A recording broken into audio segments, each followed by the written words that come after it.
Samantala sa ibang mga balita po ay alamin po natin ang sitwasyon ng kadete ng PMA na nakipaglaban sa mga holdupper ng sinasakyan ng jeep. May live report si Ian Cruz. Ian?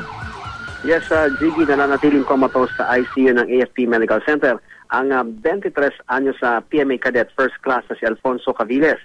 Kaya naman ganoon na lamang, Jiggy, ang pag-alala ng kanyang ama, ang kareretiro lamang na Marine Master Sergeant na si Rodolfo Aviles. Isa raw sana sa inaasahan ng kanyang pamilya si Aviles, lalo't sa susunod na taon ay gagraduate na nga siya sa PMA.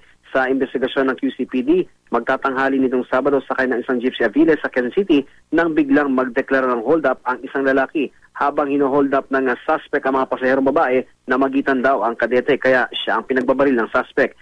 Sa kanang likurang bahagi ng ulo pumasok ang isang bala. Bago tumakas ang suspect ay tinangay pa nito ang suot na bull ring ni Cadet Caviles. Kinailangan agad operahan ng mga doktor sa AFP Medical Center si Aviles.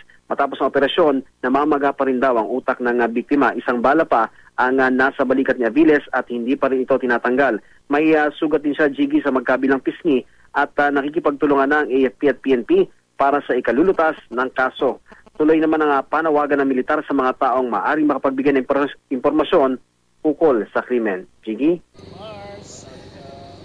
Maraming salamat, Ian Cruz.